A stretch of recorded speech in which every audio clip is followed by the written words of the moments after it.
এই আশুরাকে কেন্দ্র করে আজকে আমাদের সমাজে বেদাত কুসংস্কার একেবারে শিরক সরাসরি কুফরি শুরু করে দিয়েছেন। কি করে দিয়েছেন? হুজুর সাল্লাল্লাহু আলাইহি সাল্লাম বলেছেন, ধর্মের বিষয় নিয়ে বাড়াবাড়ি করা, ধর্মের মধ্যে সংযোজন বিয়োজন করা, যারা এইগুলো করবে ওর মধ্যে কুসংস্কার ঢোকাবে, হিন্দুদের কালচার ঢোকাবে, নাসারাদের কালচার ঢোকাবে, আল্লাহ রাব্বুল আলামিন তাকে কঠিনতম কঠিন সাজার মধ্যে গ্রেফতার করবে। হাই হুসাইন, হাই হুসাইন। মাতম পাক, কি পাক? মাতম পাক, মার্সিয়া মাতম করতেছে, মার্সিয়া করতেছে। আপনার কি এরকম শিকলের সাথে আপনার লোয়া বেঁধে পিঠি বাড়ি রক্ত রক্ত হয়ে যাচ্ছে, বলেন নাউজুবিল্লাহ। ইয়া হুসাইন, ইয়া হুসাইন, ইয়া মাওলা আলী, এ মাওলা হুসাইন। এইভাবে আপনার মহরমে চাঁদ ওঠার পরের থেকে যারা নাম জপে না হিন্দুদেরকে, শ্রী শ্রী মহানব যজ্ঞ অনুষ্ঠান, এই অনুষ্ঠানের নাম থাকে কি? শ্রী শ্রী মহানব যজ্ঞ অনুষ্ঠান। 5 দিন 7 দিন 6 রাত ব্যাপী, 5 রাত ব্যাপী। অমুক সম্প্রদায়, গ্যামা সম্প্রদায়, কেদালি সম্প্রদায়, অমুক সম্প্রদায়ের নাম থাকে। তো এরা নাম জপে মাইকের মধ্যে, কি যাবে? নাম জপে। এই যারা বর্তমানে পাক পাঞ্জাতনের পুজো করতেছে, সামনে এরম গম্বুজ সাজাইছে, সামনের পরে কি সাজাইছে? গম্বুজ সাজাইছে, তার মধ্যে ইমাম হুসাইনের মাজার বানাইছে, শিশু আলী আসগারের মাজার বানাইছে। মাজারের সামনের পরে হুসাইন তোমার জন্য মল্লাম, জান দেবো, প্রাণ দেবো, এরা মাথা নওয়াচ্ছে আর আমরা বুকি থাবাচ্ছে আর নাম জাপতেছে, বলেন নাউজুবিল্লাহ। নাম জাপাই যদি এত কল্যাণ থাকতো তাহলে রাসূলুল্লাহ এই আমলটা করেননি কেন? সাহাবায়ে কিরাম তাবিঈনগণ এই আমলগুলো করেননি কেন? কথা ঠিক না বেঠিক? কিন্তু এগুলো সম্পূর্ণ বেদাত এবং শিরক। এগুলো সম্পূর্ণ কি? বেদাত এবং শিরকের অন্তর্ভুক্ত। এত পরিমাণে নাচা গাওয়া ইত্যাদি নিশান উড়ানো, আপনার প্রত্যেকে এইভাবে পাক পাঞ্জাতনের পূজা করতেছে, বলেন নাউজুবিল্লাহ। এটা কোনো মহরমের আমল না। এ যারা আছে শিয়া সুন্নি, কিছু সুন্নি ওর মধ্যে আছে, আর শিয়ারা তো থাকলো, এরা একেবারে সরাসরি ফাঁকগ্রস্ত, এরা জাহান্নামের দিকে ধাবিত আছে, নাউজুবিল্লাহ। আপনার পতাকা উড়োয় শোক পালন করতেছে, বড় গম্বুজ সাজায় শোক পালন করতেছে, আপনার কি করতেছেন? মার্সিয়া করতেছেন, তাজিয়া করতেছে, মাতম পাক করতেছে। এগুলো শরীয়ত সম্বোধন করে নাই, করবেও না। আর এটাকে জায়েজ বানানোর জন্য, এটার দিকে মানুষকে ঝুঁকে দেওয়ার জন্য বানাইয়ে সানাইয়ে মিথ্যা বিভিন্ন প্রবঞ্চনা কাহিনী যোগ করে আজকে মুসলমানদের ঈমান নষ্ট করে দিয়ে দিয়েছে, বলেন নাউজুবিল্লাহ। 10 মুহররমে রোজা রাখবো। হুজুর বললেন তো ইহুদিদের হকদার বেশি নাকি মুসলমান সমাজ হকদার বেশি? হুজুর বললেন যে তোমাদের সে আমরা এর হকদার বেশি, আমরা দাবিদার বেশি, যেহেতু মুসা আমাদের কওমের পয়গম্বর আর তোমরা তো ইহুদি সমাজ, কাজে তোমরা যদি এই সম্মান করো তাহলে তার চাইতে বেশি সম্মান আমরা করব বা আমরা করে থাকি। হুজুর সাল্লাল্লাহু আলাইহি সাল্লাম ওই বছর 10 তারিখে রোজা রাখলেন। পরবর্তীতে যায় হাদিস আর একটা আছে সহিহ বুখারীর মধ্যে, এটা মুসলিম শরীফের হাদিস, বুখারীতে আসছে। হুজুর সাল্লাল্লাহু আলাইহি সাল্লাম পরবর্তী বছর বললেন যে আল্লাহ যদি আমাদেরকে বাঁচায় রাখে, আগামী থেকে আমরা 2টো রোজা রাখবো। কয়টা? 2টা রোজা রাখবো। তাহলে যেহেতু ইহুদিরা রাখতেছেন 10 তারিখে একটা রোজা, তাই ইহুদের আমলের সাথে আমাদের আমল মেলবে না। ইহুদিদের আমলের সাথে আমাদের আমল কি মেলবে? মেলবে না। তবে বর্তমানদেরকে মিলতেছেন, আমি ধরাই দিবান ইনশাল্লাহ। বর্তমান হিন্দুদের আমলের সাথে আমাদের মুসলমানদের আশেকে রসুলদের আমল মিলতেছে, আমি এটা ধরাবো সামনে ইনশাল্লাহ। মনে করাই দেবেন যদি না ধরাতে পারে। এইবার কি করলেন? ওই সাহাবী বলেন যেই দিন 10ই মুহররম হলো, আল্লাহর রসুল সাল্লাল্লাহু আলাইহি সাল্লাম মহল্লার মধ্যে বেরিয়ে গেলেন এবং বলতে লাগলেন, যারা আজকে রোজা রেখেছো তাদের রোজাটা তোমরা সকাল থেকে সন্ধ্যা পর্যন্ত পূরণ করবে, আর যারা আজকে রোজা রাখনি সকাল থেকে এই পর্যন্ত যা খাওয়া দাওয়া করছো ওই পর্যন্ত সমাপ্ত, ইফতারের আগ মুহূর্তে তোমরা আর কিছু খাইতে পারবা না। সাহাবী বললেন, এই রোজার ফজিলাত আর বরকত এত জানার পরে আমরা আমাদের ছোট ছোট শিশুদেরকেও রোজা রাখানো অভ্যস্ত করতেছি, বলেন সুবহানাল্লাহ। কিরকম অভ্যস্ত করতে মুসলমান ভাইরা আমার?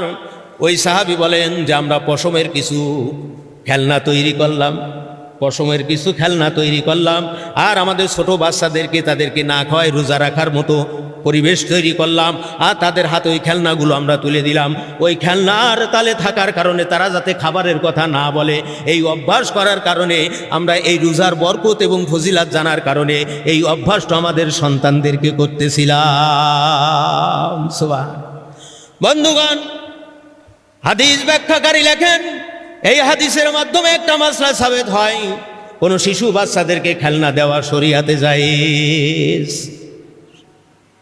ছোট বাচ্চাদেরকে হাতে খেলনা দেওয়া কি শরীয়তে সম্পূর্ণ জায়েজ, কিন্তু ওই খেলনা দেওয়া যাবে না হনুমানের ছবি, কুত্তার ছবি, বিড়ালের ছবি, পুতুল, কার্টুন ইত্যাদি এই সব খেলনা দেওয়া যাবে না। তাহলে এই আশুরার ফজিলাত এবং বরকতের জন্য সাহাবায়ে কিরাম হুজুরের কথাটাকে কি সুন্দরভাবে ধরে নিলেন। তারা শুধু নিজেরাই রোজা রাখলেন না, ছোট বাচ্চাদেরকেও রোজা রাখানোর জন্য কি করতেছেন, অভ্যস্ত করলেন। তারা বলল এই কথা যে আজকে আশুরার নফল রোজা রাখবে, সুন্নাত রোজা রাখবে এবং আগামীতে রমজানের ফরজ রোজা যাতে এরা রাখতে পারে সেই জন্য সেই কাঠামো দিয়ে তাদেরকে আমরা তৈরি করতেছি। বলেন সুবহানাল্লাহ, সুবহানাল্লাহ। এই জন্য এই আশুরা যখন মানুষের মধ্যে আসে, এই আশুরায় কি কাজ করবে? এই আশুরায় রোজা রাখবে। হুজুর বললেন হয় তোমরা 9 এবং 10 রাখো, না হয় 10 এবং 11 রাখো, কিন্তু ইহুদিদের সাথে মিলেই শুধু 10 তারিখে রাখিও না। 10 তারিখে রাখলেও হবে, কিন্তু সবচেয়ে বেশি ভালো হয় আপনার দুটো রাখা, হয় 10-11 না হয় 9-10, হয় 10-11 না হয় 9-10। এইভাবে আপনার কি করতে হবে, মিলিয়ে রাখতে হবে। নাহমাদুহু ওয়া নুসাল্লি আলা রাসূলিহিল কারীম, আম্মা বাদ। মহান রব্বুল আলামিনের দরবার অন্তর স্থল থেকে শুকরিয়া আদায় করি যে আল্লাহ জাল্লা শানহু আপনাকে আমাকে মহব্বত করে মুসলমানের জন্য যে বিশেষ একটা দায়িত্ব, কর্তব্য আরবি মাসের হিসাব রাখা। সেই আরবি মাসে বছরের প্রথম মাস মাহে মুহররমের প্রথম তালিম আজ, মুহররম মাসের প্রথম তালিম আজ। এই প্রথম তালিমে জলসায় আল্লাহ রাব্বুল আলামিনের মনোনীত ধর্ম, মনোনীত দিন, পূর্ণাঙ্গ দিন ইসলামের মজলিস, আকাইদ, তাসাউফ, ফিকহ, শিক্ষা আমলের মজলিসে আল্লাহ রাব্বুল আলামিনের এই খাঁটি দিন সম্পর্কে কিছু বলবার, শুনবার, শিক্ষা এবং আমল করার তৌফিক শক্তি আল্লাহ তাআলা দান করছেন। সেই মহান মালিক আল্লাহ সুবহানাহু ওয়া তাআলার দরবারে অন্তরের অন্তরস্থল থেকে শুকরিয়া আদায় করি। সবাই বলি আলহামদুলিল্লাহ। দরুদ সালাম বর্ষিত হোক মুক্তির মানবতা দু সরওয়ারে কায়নাত, বিশ্বসভার সভাপতি নূরে মুজাসসাম, নূরুন আলা নূর, নবী মুহাম্মদুর রাসূলুল্লাহ সাল্লাল্লাহু আলাইহি ওয়াসাল্লামের প্রতি আরও শুকরিয়া আদায় করতেছি যে আল্লাহ তাবারক ওয়া তাআলা আপনাকে আমাকে মুসলমানের ঘরে জন্মগ্রহণ করাইছেন। তা আল্লাহর এক বিশেষ রহমত কিনা? আল্লাহ যদি চাইতেন ইহুদি, নাসারা, গাঢ়, সাঁওতাল, পাদ্রী, হিন্দুর ঘরে আমাদের জন্মগ্রহণ করাতে পারতেন, কিন্তু তিনি আমাদেরকে মুসলমানের ঘরে জন্মগ্রহণ করাইছেন। আরও শুকরিয়া আদায় করি যে আল্লাহ পাকের যে মনোনীত ধর্ম, মনোনীত দিন, সেই আকাইদ, তাসাউফ, ফিকহ, মহাজ্ঞানের, মহাশক্তির মহাসন্ধান আল্লাহ তাআলা দান করছেন। এই জন্য অন্তর স্থল থেকে আবারও শুকরিয়া তান সবাই বলে আলহামদুলিল্লাহ। নাজাত ও মাগফিরাত এবং জান্নাতের উচ্চ মাকাম তাদের জন্য কামনা করি, যাদের অক্লান্ত পরিশ্রমের মাধ্যমে বাংলা সহ গোটা বিশ্বের কোনায় কোনায় মদিনাওয়ালার এই খাঁটি দিন, আল্লাহর মনোনীত এই ধর্ম প্রসার হয়ে আজও পর্যন্ত অর্থ দিয়ে, বুদ্ধি দিয়ে, শ্রম দিয়ে, জায়গা জমি, খাওন দাওন, এলেম, আমল, বিভিন্ন কায়দায় এই দিনকে ছড়াই দেওয়ার কারণে আল্লাহ আমাদের এই সন্ধান দান করছেন। আল্লাহর কাছে কায়মনা বাক্যে তাদের জন্য প্রার্থনা করি আল্লাহ যেন তাদের কবরকে জান্নাতের নূরে পরিপূর্ণ করে দেয়, বলেন আমিন। আল্লাহ রাব্বুল আলামিন যেই মাসের মধ্যে আমরা অবস্থান করতে চাই, এই মাসটার নাম কি? মুহররম মাস। মুহররম পবিত্র। 3টা মাসে যুদ্ধ, বিগ্রহ, কলহ, গ্যাঞ্জাম করা হুজুর সাল্লাল্লাহু আলাইহি ওয়াসাল্লামের সময় কি ছিলেন? নিষেধ ছিলেন। মুহররম, জেলকদ, জেলহজ, এই 3 মাসে এগুলো চলবে না। মুহররম মাস, হাদিস শরীফের মধ্যে রাসূল বলেন যে মুহররম মাস হলো আল্লাহর মাস। সুবহানাল্লাহ। কার মাস? আল্লাহর মাস। তো এখন আল্লাহর মাস যদি বলি তাহলে যত দিন, মাস, বছর, সপ্তাহ সবই আল্লাহর না? তা আল্লাহ তার বান্দাকে কোরআনে কোথাও তার মুমিন বলেছেন, কোথাও বান্দা বলেছেন, কোথাও ইনসান বলেছেন। এইভাবে যেমন বলছেন, গুরুত্ব ফজিলতের দিক থেকে বাড়াতে গিয়ে আল্লাহ তাআলার রাসূল বলেন যেই মাসকে আল্লাহ তাআলা বলছেন আমার মাস। কার মাস? আল্লাহর মাস। মুহররম মাস যখন আসে, একটা ছোট্ট একটা মেসেজ নেন হাকিমুল উম্মাত মুজাদ্দিদে মিল্লাত হযরতুল আল্লাম আশরাফ আলী থানভী রহমতুল্লাহ আলাইহি দিল্লি থানা ভবনে যার বাড়ি ছিলেন, 1000-এর ঊর্ধ্বে কিতাব লিখেছেন। দুনিয়া একটা খুতবার কিতাব লিখেছেন খুতবাতুল আহকাম, এমদাদিয়া লাইব্রেরি, সোহমনি, নোয়াখালী। এইটা কিনলে আপনার ঠিক পাবেন। আর খুতবাতুল আহকাম বহুত রকমের আছে, কিন্তু কিনতে হবে এমদাদিয়া লাইব্রেরি, সোহমনি, নোয়াখালী। এই খুতবাতুল আহকামে আপনার ঈদুল ফিতর, ঈদুল আজহা, আকিকা, কুরবানি এবং কয়েকটা পরিশিষ্ট আপনার সানি খুতবা সহ ইস্তেসকার খুতবা, এবং এই যে আল্লাহর পূর্ণাঙ্গ দিন 7 40 উসুল, এই 40 উসুলির পরে সাজানো আছে, 40 উসুলির পরে সাজানো আছে। তো এই 40 উসুলের পরে সাজানো, তাইজকে যেমন আরবি বছরের, আরবি মাসের, আরবি সপ্তাহের প্রথম আজকে আপনার মুহররমের প্রথম খুতবা হলো। তো বছরে 52-53টা জুম্মা হয়। কয়টা? 52-53টা জুম্মা হয়। আপনার প্রত্যেকটা জুম্মায় যদি একটা করে উসুল আলোচনা করা হয় বা একটা করে ফরজ মাসলা আলোচনা করা হয়, বৎসরে কয়টা হবে? কথা কন না আপনারা? 52-53টা হবে। তাহলে এক বৎসরে যদি কোনো খতিব, ইমাম সাহেব আপনার একটা করে মাসলা সাবেত করে দেয়, সুন্দর করে বোঝাই দেয়, যতটুকু সময় পেল সময়ের মধ্যে, তাহলে একটা মানুষ বছরে কয়টা ইলম পাবে? 52টা ইলম পাবে। তো এই 40টা হয়ে আবার করবে না। তো যেমন আজকে মাসের ফজিলাত আছে, আশুরার ফজিলাত আছে, করণীয় কি, অর্জনীয় কি, বর্জনীয় কি, একটা আলোচনা আছে। শবে বারাতের করণীয় কি, বর্জনীয় কি, এগুলো একটা আছে। কুরবানির সময় কুরবানির ফজিলাত ইত্যাদি আছে। তারপর গুরুত্ব এরকম দেওয়ার পরে তো বিশেষ করে আপনার পরিশিষ্ট আরও 12টা আর এই 40 উসুল, তাহলে আপনার গড়ে 52টা। তো একটা করে এলেম নিলে কয়টা হবে? 52টা হবে। এখন যারা পূর্ণাঙ্গ দিন শিক্ষার্থী, বিশ্বাসী, এই যে আপনার বৎসরে 52টা তালিম হয়। সাপ্তাহিক কেন্দ্রিকভাবে আপনার জেলা পর্যায়ের মূল তালিম আপনার প্রত্যেক শুক্রবার, নাকি প্রতি শুক্রবার, বিশেষ কোনো দিন কিংবা বড় ধরনের গোলযোগ, বার্ষিক মাহফিল ইত্যাদি ব্যতীত কামাই করা হয় না। তা আপনার আরও এখানে 50টি করলে কয়টা হইল? ওইদিকে 52 আর এই 50, 100 রুদ দিয়ে গেল।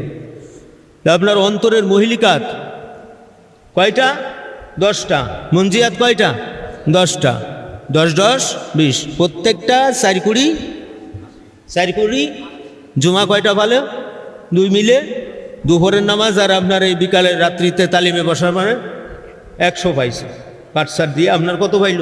104 হয়, 100 পাইছে। 4 দিয়ে কাটছি। বার্ষিক মাহফিলি দূরে যায় হুজুরের ওখানে, তাই না? আবার আমাদের মাহফিলি সন্ন্যাসনির সময় অনেক সময় হয় না, এরকম হয় কি না? তাহলে আপনার 1 বছরে মাসলা কমপ্লিট হয় কি হয় না? কথা কয় না, হয় না? তো আমরা যদি এইভাবে নিয়তের সাথে সঠিকভাবে সামনের দিকে অগ্রসর হওয়া যায়, আল্লাহ তাআলার সাহায্য, আল্লাহর রহমত, করুণা, বরকত, রব্বি ইশরাহ লি সাদরি ওয়া ইয়াসসির লি আমরি ওয়াহলুল উকদাতাম মিন লিসানি ইয়াফকাহু কওলি, এইভাবে দোয়া করতে থাকা, বেরেন খুলে যাবে, দিল খুলে যাবে, আল্লাহর ফরজিয়ানের আলেম সবাই হয়ে যেতে পারবে। সুবহানাল্লাহ। তাই এই জন্য এই হক প্রচার তো নাই। কেউ বা মামুর খুতবা, কেউ বা খালার খুতবা, কেউ বা দাদির খুতবা ইত্যাদি খুতবা পড়ে। ঠিক পড়ে কি পড়ে না? আপনার খুতবা অনেক মসজিদে আছে, ইমাম সাহেবরে বোঝেও না, বোঝে না। তা আপনার এইভাবে যাই হোক, সংক্ষেপ মূল কথা, এই মুহররম মাসটা এমন একটা মাস, হাদিসের মধ্যে আল্লাহ রসুল সাল্লাল্লাহু আলাইহি সাল্লাম ইরশাদ করেন, রমজানের রোজা ফরজ হওয়ার আগে এই আশুরার রোজা ফরজ ছিল। আশুরার রোজা কি ছিল? ফরজ ছিল। তো আশুরার রোজা ফরজ থাকা নফল আমলগুলো, ফরজিয়ানের ফরজ আমলগুলোকে মোজাইক, টাইস এবং জাঁকজমক করে তোলে। বলেন সুবহানাল্লাহ। তো আপনার দেওয়াল করা হয়ে গেছে, কিন্তু এরপরে যদি সুন্দর রং দেওয়া হয়, দেওয়ালের চেয়ারটা আরও বেড়ে যাবে কিনা, চাহিদাটা বাড়বে কিনা? তো ফরজের সাথে সাথে যখন নফল আমলগুলো করবে, ফজিলাতপূর্ণ আমলগুলো করবে, এই আমলগুলো আরও সুন্দর, টেকসই এবং সৌন্দর্যময় হয়। সুবহানাল্লাহ। হুজুর সাল্লাল্লাহু আলাইহি সাল্লাম বললেন যে এই মুহররম মাস আল্লাহ রাব্বুল আলামিন যত বড় বড় ঘটনা ঘটাইছেন এই মুহররমের আশুরার দিনে। সুবহানাল্লাহ। আশারা থেকে আশুরা 10তম দিন। আশারাতুন মানে আরবিতে আশারাতুন মানে কি 10, এই আশারাতুন রে আশুরা অর্থাৎ 10তম দিন। এই 10তম দিনে 10ম তারিখে আল্লাহ রাব্বুল আলামিন আদম আলাইহিস সালাতু ওয়াস সালামকে সহিফার কিতাবে প্রথম ওহী দান করেছেন। আদম আলাইহিস সালাতু ওয়াস সালামকে নবুয়ত প্রাপ্তি করেছেন। শীষ পয়গম্বরের জোড়ায় আল্লাহ তাআলা জোড়া পাঠাইছিলেন না, হযরত শীষ আলাইহিস সালাতু ওয়াস সালামকে জান্নাত থেকে হুর নিয়ে এসে এই দিনে বিবাহ দিয়েছিলেন। হাবিল আর কাবিলের ঝগড়াটা হয় এই দিনে। আল্লাহ রাব্বুল আলামিন হযরতে নূহ আলাইহিস সালাতু ওয়াস সালামের জামানায় মহা প্লাবন দিয়েছিলেন।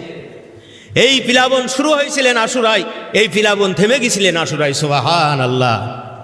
হযরতে মূসা আলাইহিস সালাতু ওয়াস সালামকে এই ফিরাউনের কবল থেকে আল্লাহ তাআলা ওই দিন রক্ষা করেছিলেন, মুসলমানকে বিজয় দান করেছিলেন। ফিরাউনের দলবল সব সমুদ্রের মধ্যে অতল গহতরে ডুবাই আল্লাহ তাআলা কি করেছিলেন, মেরে দিয়েছিলেন। হযরতে ইউনূস আলাইহিস সালাতু ওয়াস সালাম মাছের পেটের মধ্যে ছিলেন, আল্লাহ পাক রব্বুল আলামিন তাকে মুক্তি দিয়েছিলেন আশুরার দিন 10ই মুহররমে। বলেন সুবহানাল্লাহ। আল্লাহ রব্বুল আলামিন যত বড় বড় ঘটনা, উল্লেখযোগ্য ঘটনা এই আশুরার দিন মুহররমের 10 তারিখে ঘটাইছেন। সর্বশেষে এসে সর্বকালের সর্বযুগের শ্রেষ্ঠ নবী, নবী রাসূলের মাথার মুকুট, ইমামুল মুরসালিন সাইয়্যিদুল শাগালাইন নবী মুহাম্মদুর রাসূলুল্লাহ সাল্লাল্লাহু আলাইহি সাল্লামের কলিজার টুকরা হযরতে ইমামে হুসাইন রাদিয়াল্লাহু তাআলা আনহুকে এই কারবালার ময়দানে 10ই মুহররম আশুরার দিন তাকে শহীদ করে দেওয়া হয়েছে। এবং সর্বশেষ আল্লাহ তাআলা ওই দিন কিয়ামত নাজিল করে দেবেন, কিয়ামত কায়েম করে দেবেন, সেই দিনটাও থাকবে আশুরার দিন 10ই মুহররমের দিন। তাহলে এই দিনের মর্তবা, গুরুত্ব এবং তাৎপর্য অনেক অনেক গুণ বেশি। সুবহানাল্লাহ। ফজিলাত কি? হুজুর 10ই মুহররমে রোজা রাখবো। হুজুর বললেন তো ইহুদিদের হকদার বেশি নাকি মুসলমান সমাজ হকদার বেশি? হুজুর বললেন যে তোমাদের সে আমরা এর হকদার বেশি, আমরা দাবিদার বেশি, যেহেতু মুসা আমাদের কওমের পয়গম্বর আর তোমরা তো ইহুদি সমাজ, কাজে তোমরা যদি এই সম্মান করো তাহলে তার চাইতে বেশি সম্মান আমরা করব বা আমরা করে থাকি। হুজুর সাল্লাল্লাহু আলাইহি সাল্লাম ওই বছর 10 তারিখে রোজা রাখলেন। পরবর্তীতে যায় হাদিস আর একটা আছে সহিহ বুখারীর মধ্যে, এটা মুসলিম শরীফের হাদিস, বুখারীতে আসছে। হুজুর সাল্লাল্লাহু আলাইহি সাল্লাম পরবর্তী বছর বললেন যে আল্লাহ যদি আমাদেরকে বাঁচায় রাখে আগামী থেকে আমরা 2টো রোজা রাখবো। কয়টা? 2টা রোজা রাখবো। তাহলে যেহেতু ইহুদিরা রাখতেছেন 10 তারিখে একটা রোজা, তাই ইহুদের আমলের সাথে আমাদের আমল মেলবে না। ইহুদিদের আমলের সাথে আমাদের আমল কি মেলবে? মেলবে না। তবে বর্তমানদেরকে মিলতেছেন, আমি ধরাই দিবান ইনশাল্লাহ। বর্তমান হিন্দুদের আমলের সাথে আমাদের মুসলমানদের আশেকে রসুলদের আমল মিলতেছে, আমি এটা ধরাবো সামনে ইনশাল্লাহ। মনে করাই দেবেন যদি না ধরাতে পারে। এইবার কি করলেন? ওই সাহাবী বলেন যেই দিন 10ই মুহররম হলো, আল্লাহ রসুল সাল্লাল্লাহু আলাইহি সাল্লাম মহল্লার মধ্যে বেরিয়ে গেলেন এবং বলতে লাগলেন, যারা আজকে রোজা রেখেছো তাদের রোজাটা তোমরা সকাল থেকে সন্ধ্যা পর্যন্ত পূরণ করবে, আর যারা আজকে রোজা রাখনি সকাল থেকে এই পর্যন্ত যা খাওয়া দাওয়া করছো ওই পর্যন্ত সমাপ্ত, ইফতারের আগ মুহূর্তে তোমরা আর কিছু খাইতে পারবা না। সাহাবী বললেন, এই রোজার ফজিলাত আর বরকত এত জানার পরে আমরা আমাদের ছোট ছোট শিশুদেরকেও রোজা রাখানো অভ্যস্ত করতেছি। বলেন সুবহানাল্লাহ। কিরকম অভ্যস্ত করতে মুসলমান ভাইরা আমার? ওই সাহাবী বলেন যে আমরা পশমের কিছু খেলনা তৈরি করলাম, পশমের কিছু খেলনা তৈরি করলাম, আর আমাদের ছোট বাচ্চাদেরকে তাদেরকে না খাওয়ায় রোজা রাখার মতো পরিবেশ তৈরি করলাম, আর তাদের হাতে ওই খেলনাগুলো আমরা তুলে দিলাম। ওই খেলনার তালে থাকার কারণে তারা যাতে খাবারের কথা না বলে, এই অভ্যাস করার কারণে আমরা এই রোজার বরকত এবং ফজিলাত জানার কারণে এই অভ্যাসটা আমাদের সন্তানদেরকে করতেছিলাম। বন্ধুগণ, হাদিস ব্যাখ্যাকারী লেখেন এই হাদিসের মাধ্যমে একটা মাসলা সাবেত হয়, কোন শিশু বাচ্চাদেরকে খেলনা দেওয়া শরীয়তে জায়েজ। ছোট বাচ্চাদেরকে হাতে খেলনা দেওয়া কি শরীয়তে সম্পূর্ণ জায়েজ, কিন্তু ওই খেলনা দেওয়া যাবে না হনুমানের ছবি, কুত্তার ছবি, বিড়ালের ছবি, পুতুল, কার্টুন ইত্যাদি এই সব খেলনা দেওয়া যাবে না। তাহলে এই আশুরার ফজিলাত এবং বরকতের জন্য সাহাবাই কিরাম হুজুরের কথাটাকে কি সুন্দরভাবে ধরে নিলেন। তারা শুধু নিজেরাই রোজা রাখলেন না, ছোট বাচ্চাদেরকেও রোজা রাখানোর জন্য কি করতেছেন, অভ্যস্ত করলেন। তারা বলল এই কথা যে আজকে আশুরার নফল রোজা রাখবে, সুন্নাত রোজা রাখবে এবং আগামীতে রমজানের ফরজ রোজা যাতে এরা রাখতে পারে সেই জন্য সেই কাঠামো দিয়ে তাদেরকে আমরা তৈরি করতেছি। বলেন সুবহানাল্লাহ, সুবহানাল্লাহ। এই জন্য এই আশুরা যখন মানুষের মধ্যে আসে, এই আশুরায় কি কাজ করবে? এই আশুরায় রোজা রাখবে। হুজুর বললেন হয় তোমরা 9 এবং 10 রাখো, না হয় 10 এবং 11 রাখো, কিন্তু ইহুদিদের সাথে মিলেই শুধু 10 তারিখে রাখিও না। 10 তারিখে রাখলেও হবে, কিন্তু সবচেয়ে বেশি ভালো হয় আপনার দুটো রাখা, হয় 10-11 না হয় 9-10, হয় 10-11 না হয় 9-10। এইভাবে আপনার কি করতে হবে, মিলিয়েই রাখতে হবে। এই রাত্রিতে তাসবিহ তাহলিল করা, জিকির আজকার করা, ইস্তেগফার পাঠ করা, ফরজ ইলম চর্চা করা, কোরআন শরীফ তেলাওয়াত করা, আহলে বায়াতের জন্য দোয়া করা, নিজের ইহকালীন পরকালীন কল্যাণের জন্য, গুনাহ মাফের জন্য কায়মনা বাক্যে আল্লাহর কাছে প্রার্থনা করা। যার যেই রকম সামর্থ্য আছে সামর্থ্য অনুযায়ী ল্যাংড়া খোড়া আতুর এতিম মিসকিন তাদেরকে দান সদকা করা। এই মাসে এই আমল ফজিলাত, এটা হলো কি এই আশুরার ফজিলাত। আর অসংখ্য ফজিলাত আছে, সংক্ষেপ মূল কথা। তাহলে আমরা কি করব? রোজার ব্রত পালন করব, আপনার তাসবিহ তাহলিল জিকির আজকার মুরাকাবা মুশাহিদা দান সদকা ইত্যাদি আপনার কি করতে হবে, কাজ করতে হবে। এইবার হুজুর পাক সাল্লাল্লাহু আলাইহি সাল্লাম এই আশুরাকে এই মন্তব্য কেন দিলেন? এই আশুরার মধ্যে বড় বড় ঘটনা আল্লাহ ঘটাইছেন, আগামীতেও কি করবেন, ঘটাবেন। এই জন্য যে আমল রসুল করছেন, যেটাকে রসুল তাজিম করছেন, মহাব্বত করছেন, সেই কাজ আমাদের করা দরকার আছে না নাই? আছে না নাই? আছে না নাই? বন্ধুগণ, কিন্তু এই দেখেন এই আশুরাকে কেন্দ্র করে আজকে আমাদের সমাজে বেদাত, কুসংস্কার, একেবারে শিরক, সরাসরি কুফরি শুরু করে দিয়েছেন। কি করে দিয়েছেন? হুজুর সাল্লাল্লাহু আলাইহি সাল্লাম বলেছেন ধর্মের বিষয় নিয়ে বাড়াবাড়ি করা, ধর্মের মধ্যে সংযোজন বিয়োজন করা, যারা এইগুলো করবে ওর মধ্যে কুসংস্কার ঢোকাবে, হিন্দুদের কালচার ঢোকাবে, নাসারাদের কালচার ঢোকাবে, আল্লাহ রাব্বুল আলামিন তাকে কঠিনতম কঠিন সাজার মধ্যে গ্রেফতার করবে। হাই হুসাইন, হাই হুসাইন। মাতম পাক, কি পাক? মাতম পাক, মার্সিয়া মাতম করতেছে, মার্সিয়া করতেছে। আপনার কি এরকম শিকলের সাথে আপনার লোয়া বেঁধে পিঠি বাড়ি রক্ত রক্ত হয়ে যাচ্ছে। বলেন নাউজুবিল্লাহ। ইয়া হুসাইন, ইয়া হুসাইন, ইয়া মাওলা আলী, হে মাওলা হুসাইন।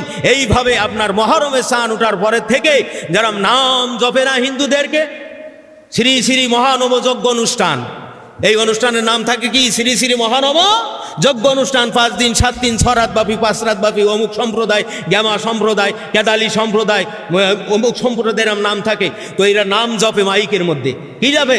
নাম জপে। এই যারা বর্তমানে পাক পাঞ্জাতনের পুজো করতেছে, সামনে এরম গম্বুজ সাজাইছে, সামনের পরে কি সাজাইছে? গম্বুজ সাজাইছে। তার মধ্যে ইমাম হুসাইনের মাজার বানাইছে, শিশু আলী আসগারের মাজার বানাইছে।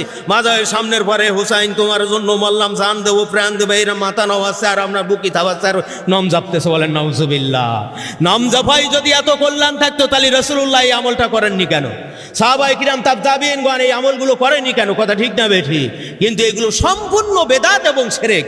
এগুলো সম্পূর্ণ কি? বেদাত এবং শিরকের অন্তর্ভুক্ত। এত পরিমাণে নাচা গাওয়া ইত্যাদি নিশান উড়ানো, আপনার প্রত্যেকে এইভাবে পাক পাঞ্জাতনের পূজা করতেছে। বলেন নাউজুবিল্লাহ। এটা কোনো মহরমের আমল না।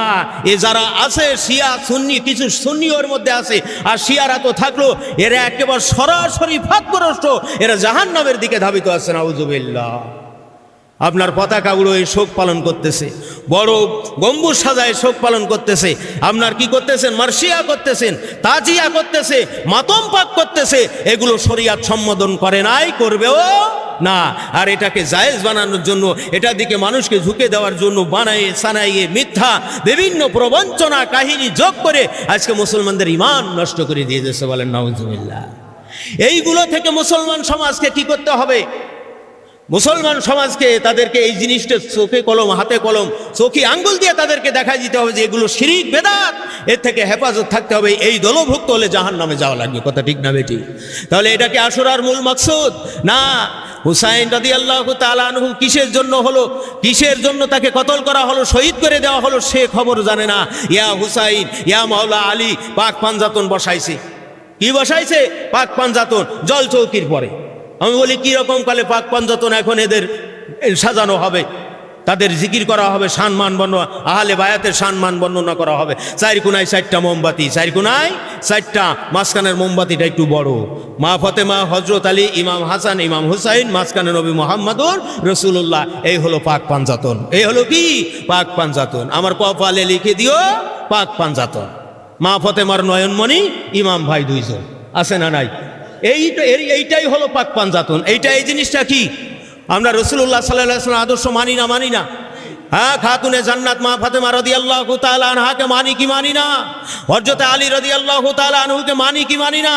ইমাম হাসান হোসাইন রাদিয়াল্লাহু তাআলা আনহু নবীজির নাতিন, আমাদের কলিজার টুকরো, মাথার তাজ, মানি কি মানি না? তাই বলে যে পাক পাঞ্জাতন দিয়ে মোমবাতি জ্বালাই দিয়ে ইয়া পাক পাঞ্জাতন, ইয়া মাওলা আলী, ইয়া মুহাম্মদ সাল্লাল্লাহু আলাইহি সাল্লাম, ইয়া মা ফাতেমা, ইয়া হুসাইন, ইয়া হাসাইন, এগুলো কি বলা? ইসলাম সমর্থন করে না। এগুলো যারা অগ্নি পূজা করে, সিং সম্প্রদায়, এটা তাদের আকীদা, এটা কোনো মুসলমানের আকীদা না, এটা তাদের আকীদা। ওই সিং পূজারীর সাথে পাক পাঞ্জাতন পূজারীদের জাহান্নামের দিকে নিক্ষেপ করা হবে। হুঁশিয়ার, সাবধান, কথা ঠিক না বেটি? এই পাক পাঞ্জাতনের পুজো করে ওরে বাবা বড় দরদি দেখাচ্ছ, ভালো ভালো অত ভালো, ভালো ভালো অত ভালো ভালো না। এই জন্য এই যদি কেউ বিশ্বাস করে তার ঈমানও নষ্ট হয়ে যাবে।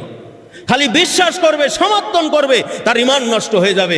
পাক পাঞ্জাতনের পুজো করতেছে, পাক পাঞ্জাতন বানাই নিয়ে পকেটের মধ্যে রাখে, পাক পাঞ্জাতন টুপির পরে আঁকে, পাক পাঞ্জাতন চুম্বন করে। এগুলো বালতি ছাড়া আর কিছু না, এগুলো শিরক, বেদাত। প্রত্যেক এই নাজায়েজ বেদাত দলালা, আর এই নাজায়েজ বেদাত কুল্লু দলালাতিন ফিন্নার। তাদের কোথায় এই বেদাত করার কারণে তার জাহান্নামে যাওয়া লাগবে না। হুজুর সাল্লাল্লাহু আলাইহি সাল্লাম আরো ইরশাদ করেন, যেহেতু এই দিন রহমত, করুণা, বরকত সহ হাসি, কান্না এবং সুসংবাদ সহ সব জিনিস মিশ্রিত আছে। ও আমার উম্মাতেরা, শুনে রাখো, তোমাদের ভিতরে যার যেই রকম সামর্থ্য আছে, এই সামর্থ্য অনুযায়ী যদি তোমরা আসুদাপূর্ণভাবে তোমরা যদি বিবি বালবাচ্চা সন্তান আদিকে নিয়ে একটু ভালো খাবার খাও, রসুলের সুন্নাত আদায় হবে, আল্লাহ তাআলা সংসারের মধ্যে বরকত দান করে দেবে। তা বাদ দিয়ে আমরা সবে বেড়াতে গরু জবি করি, ঠিক না বে ঠিক? ইবাদত বন্দেগী বাদ দিয়ে গরুর গোশত নেবেন। কিন্তু এই দিন ভালো মন্দ আস্থাপূর্ণ যার যেই রকম সামর্থ্য আছে, সেই সামর্থ্য অনুযায়ী বিবি বাল বাচ্চার সন্তানাদি নিয়ে কি করবে? এই খানাগুলো খেলে কি আছে? একটা সুন্নাত আদায় হয়। এমনকি হুজুর বলেন যে আল্লাহ রাব্বুল আলামিন আমানের সাথে, ইহসানের সাথে এই বছরটা তোমার কাটাই দেবে। বলেন সুবহানাল্লাহ। তাহলে আশুরার আমল কোথায়? আর আমলে গায়ে হাত দিচ্ছে কোন জায়গায়? প্রথমে ফজিলাত, বরকত, তারপরে তার ক্ষতি সম্পর্কে আলোচনা করা হলো, কথা ঠিক না বে ঠিক? এইবার আসেন ইমামে হুসাইন রাদিয়াল্লাহু তাআলা আনহু, কেন তাকে শহীদ করা হলো, ঠিক না বে ঠিক? হযরত মুআবিয়া রাদিয়াল্লাহু তাআলা আনহুর, আমিরে মুআবিয়া রাদিয়াল্লাহু তাআলা আনহুর সন্তানের নাম কি? ইয়াজিদ। তা আপনার আহলে হাদিস যারা আছে তারা কয় হযরত ইয়াজিদ রাদিয়াল্লাহু তাআলা। ইয়াজিদকে মরদুদ মালাউন কাফের বলেছে মাত্র 13 জন মুফাসসিরিন। কয়জন? একবার সরাসরি কাফের ফতোয়া দেশে ইয়াজিদকে কয়জন? 13 জন মুফাসসিরিন কাফের ফতোয়া দেশে। অসংখ্য গণিত মুফাসসিরিন কিরাম তাকে ফাসিক, গন্ডক, জানোয়ার ইত্যাদি উপাধি দিয়েছে। নাউজুবিল্লাহ বলতে হবে। তাহলে ইয়াজিদ কাফের, এতে কোনো সন্দেহ নাই। ইয়াজিদ যে কাফের এতে কোনো সন্দেহ নাই। কিন্তু মুআবিয়া আমাদের আকীদায় সাহাবী থাকবে, ঠিক না বে ঠিক? মুআবিয়া রাদিয়াল্লাহু তাআলা আনহু নিয়ে তো বহু আছে, কিন্তু মুআবিয়া রাদিয়াল্লাহু তাআলা আনহুর রিওয়ায়াত কি তো হাদিস বুখারী মুসলিম শরীফে স্থান পাইছে, কাজে সেই সাহাবী সঠিক আছে, ঠিক না বে ঠিক? ঠিক না বে ঠিক? কিন্তু আমরা কয়েক পণ্ডিত এরকম গুটি যায় হযরত মুআবিয়া রাদিয়াল্লাহু, আরে বাপ ছিল আলেম, বাপ ছিল মসজিদের ইমাম, বাপ ছিল ওয়াইজিন বক্তা, সন্তান হয়েছে কুখ্যাত মস্তান, তাকে বাপের দোষ নিমি হয় না? নূহ আলাইহিস সালাতু ওয়াস সালাম জামানার নবী, সন্তান হয়ে গেছে কাফের, তাই তিনি কি নূহ আলাইহিস সালামের বদনাম আসবে না? তদ্রুপ মুআবিয়ার সন্তান, হযরত মুআবিয়ার সন্তান ইয়াজিদ, সে ফাসিক হয়েছে, কাফের হয়েছে, তাই তার বাপ দোষী না, তার বাপ দোষী না। এর আপনার এ নিয়ে বহু তর্ক বাহাস আছে, আপনার বিভিন্ন কথা আছে, আমরা ওদিকে যাচ্ছি না। হযরতে মুআবিয়া রাদিয়াল্লাহু তাআলা আনহুর সন্তানকে ইয়াজিদ। বন্ধুগণ, আজকের এই ইকামতে দিন, যার মূল তথ্য, মূল মন্ত্র এই ইকামতে দিন, আল্লাহ তাওহীদ, রিসালাত, হিদায়াত, যেটাকে বলা হয় আকাইদ, ফিকহ, তাসাউফ, বলেন সুবহানাল্লাহ। হযরত হুসাইন রাদিয়াল্লাহু তাআলা আনহু মুসলিম জাহানের খলিফা, এবং রসুল সাল্লাল্লাহু আলাইহি সাল্লামের বংশধর ঔরসজাত দরিদ্র। সে আল্লাহর রসুলের উসওয়ার পরে রসুল সাল্লাল্লাহু আলাইহি সাল্লাম সাহাবায়ে কিরাম যেইভাবে ইসলামী খিলাফত প্রতিষ্ঠিত করে গেছে, চালিয়ে গেছেন, সেই নকশার পরে, সেই দাগের পরে তিনি কাজ করতেছিলেন। সুবহানাল্লাহ। 43 বা 47 বছর বয়স মাত্র হয়েছিল, 43 কি 47-এর মধ্যে। এই সময় পর্যন্ত তিনি খেলাফত যে কি জিনিস, এই জিনিসটাকে সঠিকভাবে, সুন্দরভাবে সৎ বিচার ন্যায় প্রতিষ্ঠিত করা, আমর বিল মারুফ নাহি আনিল মুনকার প্রতিষ্ঠিত করা, সৎ কাজের আদেশ অসৎ কাজের নিষেধ প্রতিষ্ঠিত করার জন্য ইমামে হুসাইন রাদিয়াল্লাহু তাআলা আনহু একটা কাজের মধ্যে যারা পরিমাণ কোনো ভুল ছিল না। কিন্তু ইয়াজিদ দেখলো যে আমি তো জানি, আমারও জ্ঞান গরিমা আছে, তাহলে ওনার কাছে থাকবে কেন? কিভাবে পদচ্যুত করা যায়, কিভাবে মুসলমানের মধ্যে ফেরকা ঢুকই দেওয়া যায়, ইমানদারের মধ্যে মুনাফেকি নেফাজ ঢুকই দেওয়া যায়, একে অপরের মধ্যে শত্রুতা ধারণা করে মুসলমানের মধ্যে দলদারি শুরু হয়ে গেছে। মুসলমানের মধ্যে কি হয়ে গেল? দলদারি শুরু হয়ে গেছে। আল্লাহু আকবার। বারবার সেখান থেকে তার খবর পাঠানো হয়, মদিনার গভর্নরের কাছে খবর দেওয়া হয়, আর অন্য বার্তাবাহকের কাছে চিঠি দিয়ে পাঠানো হয় যে হুসাইন রাদিয়াল্লাহু তাআলা আনহুকে কুফার জমিনে আসতে বলেন। কোন জায়গায়? কুফায় আসতে বলেন, আমার সাথে দেখা করতে বলেন। কারণ হুসাইন রাদিয়াল্লাহু তাআলা মুরব্বীদেরকে ডাকে আর বলে যে চিঠি দেয়, খবর ফটায়, বার্তা ফটায়। আমরা এই বলেন যে না, ওখানে যাওয়া যাবে না, এর মতলব খারাপ আছে। এর মতলব কি আছে? খারাপ আছে।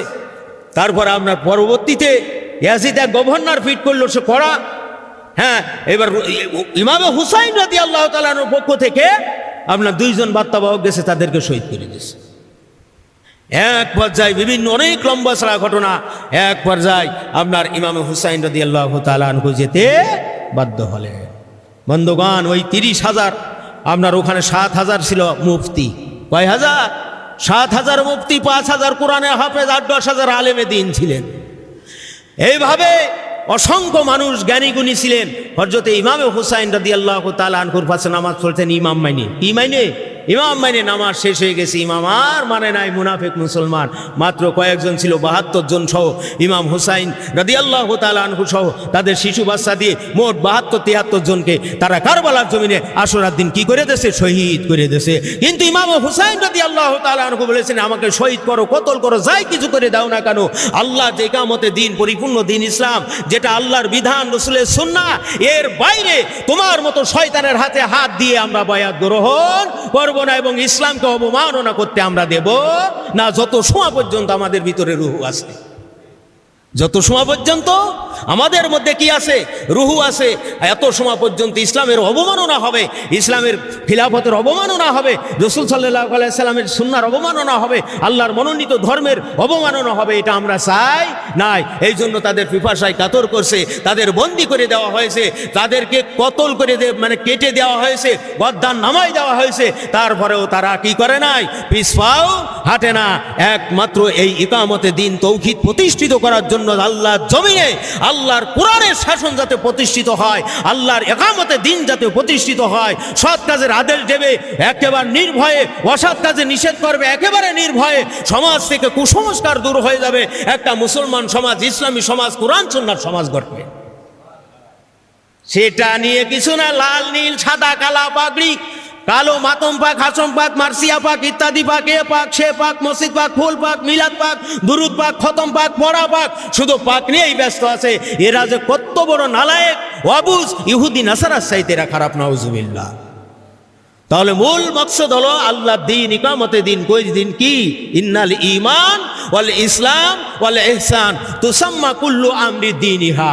নিশ্চয়ই দিন গঠিত হয়েছে গোড়ার দিকে কয় ভাগে? ঈমান, इस्लाम, एहसान। ईमान पर इशारा है अकाइद, ईमान पर इशारा है अकाइदेर मसाला, बोलें सुबहान अल्लाह। इस्लाम पर इशारा है फिकार मसाला, इबादत, मुआमलात। एहसान पर इशारा है इल्मे कलूब, इल्मे तासाउफ, मुहलिकात, मुंजियात। तो আপনার রাসূল সাল্লাল্লাহু আলাইহি সাল্লামের মধ্যে পরিপূর্ণ দিন ছিল না? ছিল না।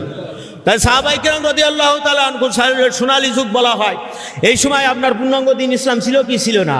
তা আপনার কাটছাট করার জন্য আমিরে মুয়াবিয়া নিজের নামে খুতবা পাঠ করাবে, নিজে ইসলাম জাহানের খলিফা দাবি করবে, তার কাছ থেকে মানুষ বয়াত হবে, এখান থেকে লোক আসবে, ওখান থেকে কাফেলা আসবে, ওখান থেকে কাফেলা আসবে। তিনি গাছ জোরে নিজের বলে কোরআনের আয়াতের অপব্যাখ্যা করবে, হাদিসের অপব্যাখ্যা করে সে রাজতন্ত্র কায়েম করে তার খিলাফতকে সে প্রতিষ্ঠিত রাখবে। তাহলে দিন এখানে আংশিক হয় কি হয় না? আংশিক হয় কি হয় না? ধর্মের মূল মন্ত্রের পরে আপনার আঘাত পড়ে কি পড়ে না? সেইটা কি আল্লাহর নবীর সাহাবীদের অর্থাৎ হযরতে ইমামে হুসাইন রাদিয়াল্লাহু তাআলা আনহু সহ ওই যে ৭২ জন শহীদ হয়েছে বা মদিনায় আরো বিশ্বাসী লোক ছিল, তারা কি এটা চাইতেন? কখনো চাইতেন না। কিন্তু তাদের ভিতরে সুই হয়ে ঢুকে কুদাল হয়ে বের হয়ে যায় আহলে বায়াতকে একেবারে কারবালার ময়দানে রক্তে লাল করে দিয়েছে। অত্যগত্য আর স্বার্থ নিয়ে ব্যস্ত থাকার কারণে, ঠিক না বেঠিক? অত্যগত্য স্বার্থ নিয়ে ব্যস্ত থাকার কারণে এই মুয়াবিয়া এই ইয়াজিদকে বলা হয়েছে গম্ভর, খচ্চর, গাধা। হ্যাঁ, তার নিকৃষ্ট চেহারা, গাধার মতো মোটা, অমুকের মতো এর ঠোঁট পুরু ছিল। এইরকম তাফসীরকারকগণ, মুফাসসিরিন কুরামগণ তাকে এইভাবে নিন্দা এবং ভর্ৎসনা করেছেন। আল্লাহু আকবার, যার হাতে আহলে বায়াত ধ্বংস হয়ে গেছে। নাউজুবিল্লাহ, নাউজুবিল্লাহ। এই জন্য আশুরা যখন আসে এই কথা চিন্তা করলে কি আপনার ওই পড়া পাক মনে আসে? তাহলে আমি তার নামে রক্ত প্রবাহিত করে দিচ্ছি, কিন্তু আল্লাহু আকবার, সপ্পান সপ্পা একেবারে কিছু নাই, আগাগোড়া কোথাও ইসলামের কোনো নাম নিশানা নকশা কিছু নাই। রাসূল সাল্লাল্লাহু আলাইহি সাল্লামের সুন্নাত তরিকা মানিতে দিলে চাই না কিসের আলামত? অহংকারের আলামত। দাড়ি রাখেছেন রসুল, দাড়ি রেখেছেন, তাই রাখা সুন্নাত।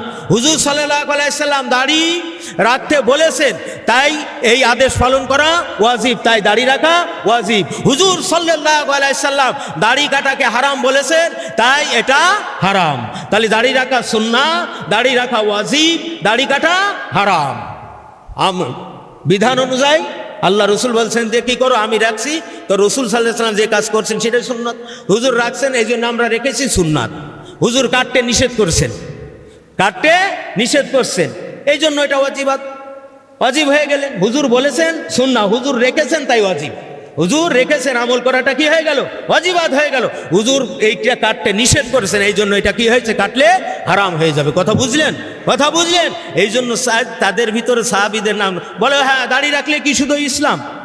তাই বলে কি বলে না? আমরা টুপি মাথায় দিলে কি শুধু ইসলাম সুন্নাত আদায় হয়? তাহলে যারা দাড়ি, টুপি, জুব্বা, হ্যাঁ এইগুলো পরতে পারে না, লম্বা জামা পরতে পারে না, তারা বহু সুন্নাত মানতে পারে না। এটা আমাদের পরীক্ষিত। যারা এইগুলো মানতে পারে না তারা অন্যগুলোও মানে না। এটা মানুষকে বোঝানোর, নিজের তাকাব্বুরির পরে ইস্তেকামত থাকার জন্য এই কথাগুলো তারা বলে থাকে। কথা ঠিক কিনা? একজন নামধারী বাউল আলেম, কি আলেম? বাউল আলেম, আজনা বাজনা, গান, কৌতুক, গজল কোনোটা বাদ দেয় না। সে বলে যে দাড়ি টুপি রেখে কি হবে? অধিকাংশ এরা শয়তান। নাউজুবিল্লাহ।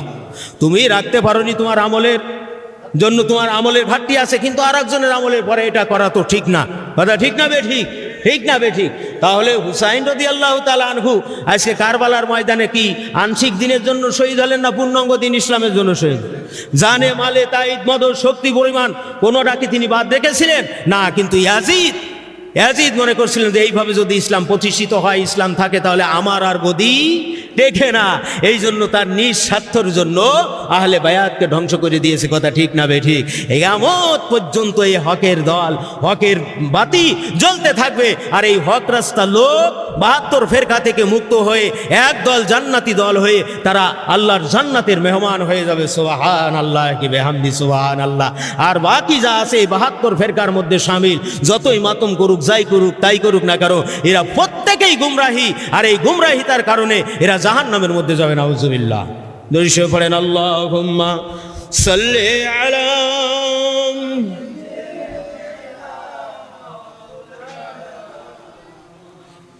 ওয়া আলা আলি সাইয়্যিদিনা আল্লাহুম্মা সাল্লি আলা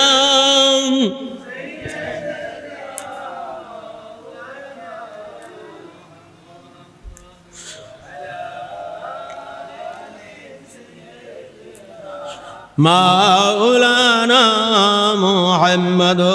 আল্লাহুম্মা সাল্লি আলা মাওলানা محمد وعلى آل سيدنا مولانا محمد اللهم صل على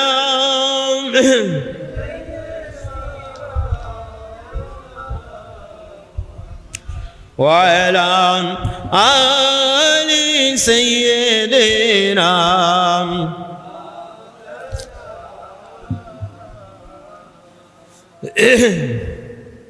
এলেম শিক্ষা করা, তদ অনুযায়ী আমল করা, নফল না ফরজ।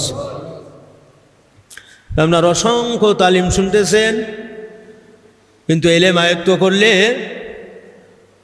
বা এতটুকু পরিমাণ যদি আপনার জ্ঞানে থাকে যে যখন যে জিনিসটা সামনে আসে তখন আপনার কি এলেমটা স্মরণ করাই দেয়, তা আপনার বাঁচার বিশেষ লাইন হয়। আর স্মরণ থাকে না, মোটেই থাকলো না, তাহলে আপনার আমলের সময়ও কি ওটা স্মরণ আসে না। এই জন্য প্রত্যেক শিক্ষার্থী যদি আপনার কিতাবি ধারায় ডর করে বর্ণনা করুন, কোনো আলেম পীর বক্তা ওয়াইজ হাদি বাধা দেওয়ার ক্ষমতা রাখে, বাধা দেওয়ার ক্ষমতা রাখে, দুনিয়ার মধ্যে যত বড় আলেম হোক আংশিকের মধ্যে, তা আপনার এখানে লোকমা দেওয়ার ক্ষমতা কারণ নাই। এই জন্য প্রত্যেকেই শিক্ষার্থী মুরিদান আমাদের দরবারের বিশেষ সিস্টেম হলো এলেম শিক্ষা করা, আমল করা, এলেম শিক্ষা করা, আমল করা। জিকির, শগল, মোরাকাবা, মুশাহেদা ইত্যাদি দিয়ে আমাদের সবক দেওয়া হয় না। সবকের প্রথম 3টা লক্ষ্য আছে না আপনার, প্রথম ওই যে আপনার কাইফা তাকফুরুনা বিল্লাহি ওয়া কুনতুম আমওয়াতান আয়াতের ব্যাখ্যায় লেখা আছে 3 নম্বর 3টে কর্মসূচি। প্রথম হাদি গ্রহণ করা। কি গ্রহণ করা? হাদি গ্রহণ করা। হাদিস থেকে আল্লাহর পূর্ণাঙ্গ দিন আকাইদ ফিকহ তাসাউফ শিক্ষা করিয়া আমল করা। দিন জারি কায়েমের জন্য তাইত মদদ শক্তি পরিমাণে ভাবে যে আমার আর হাতকে শক্তিশালী মালিবন্দিগি করা। তা আপনার 3টা জিনিস। কয়টা জিনিস? 3টা জিনিস। তা আপনার এলেম কি করবেন? শিক্ষা করবেন, সেই অনুযায়ী আমল। প্রত্যেকে বাড়িতে এক একজনে পড়লেন আর একজনের শোনালেন, আপনার দাঁড়ায় পড়ে শোনালেন, আবার বসা অবস্থায় শোনালেন, তাহলে মাইকে বলতে অনেকটা সুবিধা হবে না? তো এইভাবে আপনার প্র্যাকটিস করবেন। এই যে আমাদের অনেক শিক্ষার্থী আছে মাইক ধরতেই ভয় পাইতো, এখন তো মাশাআল্লাহ যাক মাইকে আপনার কি সবক আপনার সুন্দর করে বর্ণনা করতে সক্ষম হয়েছেন। কথা ঠিক কিনা? আল্লাহ সবাইকে সুন্দরভাবে শিক্ষা করে সবক নেওয়া দেওয়া উভয় দিকে আল্লাহ যেন আপনার কি করেন, সরলতা দান করেন। আমিন। অন্তর্জাত রিপুর 2 নম্বর রিপুটার নাম হলো হাসাদ বা হিংসা। হাসাদ বা হিংসা। হাসাদ কাহাকে বলে? হাসাদ কাহাকে বলে? তো এখানে প্রথম আছে আপনার হাসাদ কি রকম গুনাহ। আগে জানতে হবে যে এই জিনিসটা কি রকম, এর মিজাজটা কি, এর ভারসাম্যটা কত বড়। তা হাসাদ হলো কবিরা গুনাহ। হাসাদ বা হিংসা হলো কবিরা গুনাহ। কোরআন মাজিদে 30 পারা সূরা ফালাকের মধ্যে আল্লাহ বলছেন অমিন শাররি হাসিদিন ইজা হাসাদ। আল্লাহ তাআলা বলেন হিংসুক যখন হিংসা করে তখন তাহার ক্ষতি হইতে আশ্রয় প্রার্থনা করো। হিংসুক যখন হিংসা করে তার ক্ষতি হইতে আশ্রয় প্রার্থনা করবে। তো নিঃশক্তিতে আশ্রয় প্রার্থনা করে পারা যায়? আল্লাহর কাছে কায়মনোভাবে প্রার্থনা করার চেষ্টা সংগ্রাম করতে হবে, নয়সে এই হিংসা থেকে বেঁচে থাকা যাবে না। এমন একটা হুজুর সাল্লাল্লাহু আলাইহি ওয়াসাল্লাম বলেন ইয়াকুম আল হাসাদা ফাইনাল হাসাদা ইয়াকুলুল হাসানাতি কামা তাকুলুন নারুল হাতাব। হুজুর বলেন তোমরা হাসাদ হইতে বাঁচিয়া থাকো, হিংসা হইতে বাঁচিয়া থাকো, কেননা হিংসা নেক রাশি ভক্ষণ করে ফেলে, যেরূপ অগ্নি কাঠ রাশিকে ধ্বংস করে ফেলে। যেরূপ অগ্নি কি করে? কাঠ রাশিকে ধ্বংস করে দেয়। কাঠের মধ্যে আপনার লাকড়ির মধ্যে আগুন দিলে সেগুলো থাকে, আর ও ছাই কোনো মূল্য আছে? একেবারে সব কি হয়ে যায়? ছাই হয়ে যায়, ভস্ম হয়ে যায়। হাসাদের সাথে আর একটা জিনিস আছে, সেটাকে বলা হয় গেপ্তা। হাসাদ এবং গেপ্তার মধ্যে পার্থক্য কি? হাসাদ কাহাকে বলে এবং গেপ্তা কাহাকে বলে? মানুষের ভালো অবস্থা দর্শনেও অন্তরে 2 রকম হালত পয়দা হয়। কয় রকম হালত পয়দা হয়? 2 রকম হালত পয়দা হয়। যার যেরকম মন তার হালতটাও সেই রকম। যার যেরকম মনের মানুষ তার হালতটাও কি হবে? সেই রকম হবে। আপনার বোতলে আছে কিরাসিন, ঢাললে তো মোবিল আসবে না? আসবে? নারকেল তেল আসবে? আসবে না। তো এখন দেখেন অন্তরের সাথে মাসলাগুলো কত বড় সম্পর্ক সেটা বুঝতে পারবেন। 2 প্রকার হালত পয়দা হয়। এক প্রকারের নাম হাসাদ, দ্বিতীয় প্রকারের নাম হইল গেপ্তা। হাসাদ বলে পারস্পরিক কাতরতাকে, অর্থাৎ কারোর ভালো অবস্থা বা উন্নতি দেখিয়া, কাহারোর উন্নতি বা ভালো অবস্থা দেখিয়া তাহা অসহ্য হওয়া এবং মনে মনে এই কামনা করা যে তাহার এই ভালো অবস্থা না থাকুক। তার এই ভালো পজিশন, ভালো অবস্থা, ভালো আলামতগুলো কি না থাকুক, ধ্বংস হোক, এইরকম কামনা করে। এটার নাম হলো হাসাদ। এই হাসাদ করা কবিরা গুনাহ। আর হাসাদ যার মধ্যে আছে তার সমস্ত নেক রাশি কি হয়ে যাবে? ধ্বংস হয়ে যাবে। আর গেফতা কাকে বলে? আর যদি ভালো অবস্থা দেখিয়া মনে মনে এই কামনা করে যে আমারও এইরূপ ভালো অবস্থা হাসিল হোক, ইহাকে গেফতা বা মুনাফাসাদ বলা হয়। এই লোকের সম্মান, এই লোকের এলেম আমল, এরকম অর্থ সম্পদ ইত্যাদি, তো আপনার যেটা আসে সেটাকে কি বলে? গেফতা। তো এই গেফতা করা জায়েজ, গেফতা করা, কিন্তু হাসাদ করা সব জায়গায় আবার কি জায়েজ না। আবার জায়েজের জায়গাও আছে না নাই? আছেও নাই। গ্রেপ্তার হুকুম কি? যেই নিয়ামত দর্শনে গ্রেপ্তার আসিয়াছে, উক্ত নিয়ামত যদি দিনী নিয়ামত হয় এবং হাসিল করা ওয়াজিব হয়, যেমন ঈমান, নামাজ, যাকাত ইত্যাদি, তবে গ্রেপ্তার করা কি হবে? ওয়াজিব হবে। আর যদি উক্ত নিয়ামত নফল হয় তবে গ্রেপ্তার করা মুস্তাহাব। আর যদি উক্ত নিয়ামত দুনিয়াবি হয় তবে গ্রেপ্তার করা মুবাহ, হালাল। মানে যেই নিয়ামতের কারণে আপনার মধ্যে এই হালতটা পয়দা হয়েছে, গ্রেপ্তার আসিয়াছে, ওটা যদি ফরজ হয় তাহলে ওখানে ওই যে আপনার হালতটা ফরজিয়াতের দিকে চলে গেল, বলেন সুবহানাল্লাহ। ওটা যদি নফল মুস্তাহাব হয় তাহলে আপনার হালতটা, অন্তরটা ওই দিকে মিশে গেল, বলেন সুবহানাল্লাহ। ওটা যদি মুবার মধ্যে হয় তাহলে আপনার ওই হালতটা মুবার মধ্যে চলে গেল।